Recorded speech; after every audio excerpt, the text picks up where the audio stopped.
Buenos días, mis muchachos. Espero que estén muy bien. Bueno, te vamos a hacer el encuentro de hoy, aunque sea de forma virtual. Vamos a hacer la actividad que teníamos proyectada para hoy, que era la exposición introductoria a la geometría analítica.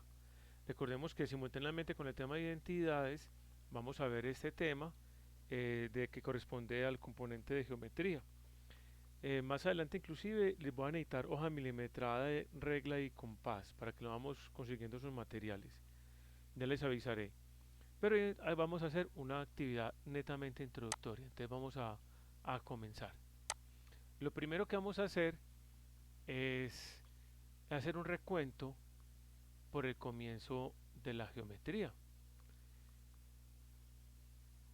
Entonces, en los primeros inicios que se tienen conocimiento sobre aspectos relacionados con la geometría, se relaciona con la geometría plana o geometría elemental, que es la geometría que prácticamente nosotros trabajamos sobre las figuras que hemos conocido: triángulo, rectángulo, circunferencia, paralelogramo, trapecio, todas esas figuras que nosotros hemos trabajado tradicionalmente en bachillerato, inclusive en primaria, corresponden a la geometría plana o geometría elemental.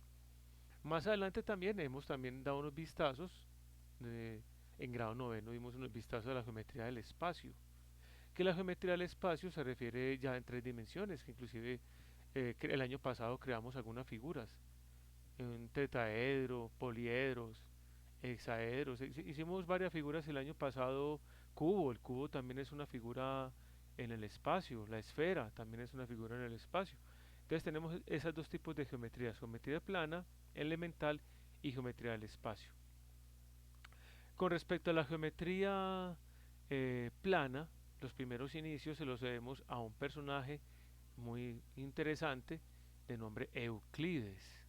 Este personaje, un matemático griego, inclusive tenía en su escuela una frase que es siempre muy conocida para las personas que nos gustan las anécdotas de la matemática, que decía: el que no conozca de geometría no entre.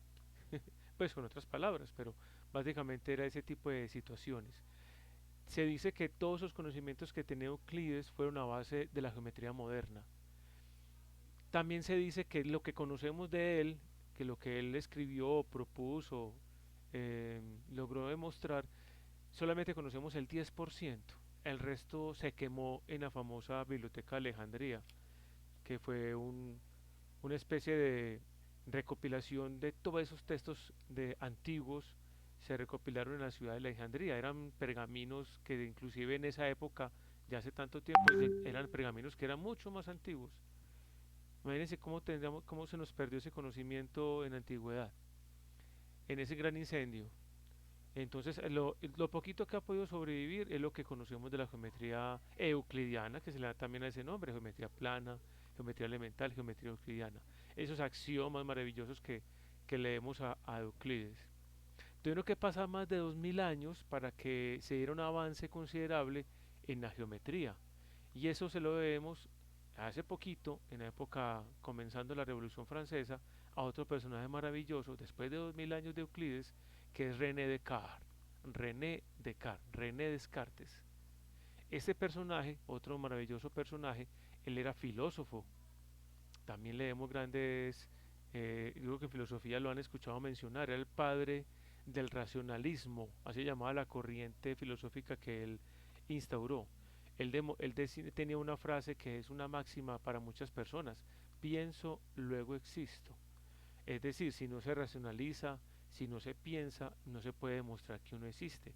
Todo tiene que pasar por el razonamiento para poderse considerar que es algo cierto. A este personaje, su obra culmen se llamaba El principio del método. Él era todo metódico en esa parte, o sea, tenía que demostrar todo a partir del razonamiento. Fue tanto esa ideología, esa forma de pensar, que lo aplicó en todo su campo de conocimiento. Y eso se lo debemos, ese gran avance de las matemáticas. Para poder establecer inclusive esa certeza de todos sus conceptos, partió de una referencia que fue el plano cartesiano. En nombre de él se le atribuyó, él no se lo llamó así, él se lo llamó de otra manera, pero a través de la historia lo conocemos como el plano cartesiano en honor a él, a Renato Descartes. esa representación de X y Y se la demos justamente a él. ¿Por qué lo hizo? Porque él necesitaba poder escribir a otras personas sobre la posición de los cuerpos en un punto determinado. No poder decir a la derecha, a la izquierda, arriba, abajo, sino que con un mismo sistema él logró relacionar toda esta parte. Permítame, yo cierro esta parte para que no siga molestando esto aquí y más bien pongamos musiquita de fondo para poder seguir nuestra charla. Entonces tenemos que Renato Descartes, ese fue el padre del racionalismo y es el padre de la geometría analítica. A él directamente le debemos esta parte de la geometría analítica, sus grandes avances se lo debemos a él. La geometría analítica tiene justamente esa parte, como él argumentaba, que todo tiene que demostrarse a partir de procesos. Y los procesos que se usaron fueron procesos algebraicos. Todo el proceso que vamos a realizar nosotros, distancia entre puntos, punto medio, área de un triángulo, la ecuación de una circunferencia, una elipse, una parábola, una hipérbola, que son las secciones cónicas, que le vamos a mostrar ahorita en las figuritas, todos son a partir de procesos analíticos y todos son a partir de conceptos algebraicos. Maravilloso. Es decir, de procesos puramente demostrativos, pudo comprobar esas propiedades de esas figuras. Inclusive el primer concepto que él abordó se llamaba el lugar geométrico. Todos los lugares geométricos tienen estas características. Es una representación gráfica en el plano cartesiano de una serie de puntos que surgen a partir de una ecuación. Entonces, por ejemplo, el concepto más básico de lugar geométrico es la recta, que es el lugar geométrico de todos los puntos que son infinitos, que están uno seguido de otro. Son infinitos. Entonces, es el primer concepto, una línea recta. A partir de ahí, de esa construcción, después de recta se dio el plano, que es la intersección entre dos planos. Por ejemplo, una recta es la intersección entre dos planos. Una sucesión infinita de recta me forma un plano. Una sucesión infinita de planos me forma un espacio. Todo se basa a partir de esas construcciones que él planteó del lugar geométrico. Entonces, él ideó una forma de encontrar las secciones cónicas y relacionarlas con álgebra. A cada sección cónica, que ya desde Euclides las conocíamos, Euclides inclusive lo que él hizo fue que imaginó un cono y de la forma como se corta un cono se forman las secciones cónicas. Por ejemplo, en este caso aquí tenemos la sección cónica de la circunferencia, que es haciendo un corte completamente horizontal. Esa es la primera sección cónica. Si hacemos un corte con una inclinación, ya me formo una elipse, pero que me corte las dos caras del cono. Si solamente me corta una cara del cono, ya me formo una parábola. Y si hago un corte pasando por la línea central, se me forma una hipérbola. Inclusive la hipérbola viene doble. Aquí por ejemplo tengo una imagen más clara de esos cortes de la circunferencia, haciendo un corte de esta forma, completamente horizontal. Con una inclinación tenemos la elipse, que tenemos como un huevito. Los planetas tienen formas elípticas en su trayectoria.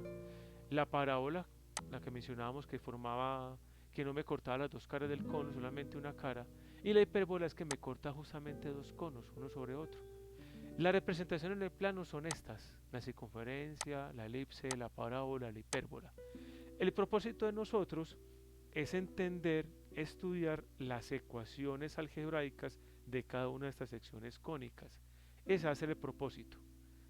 ¿Cómo puedo diferenciar cada sección cónica a partir de su ecuación? Ese va a ser el proceso analítico que vamos a hacer.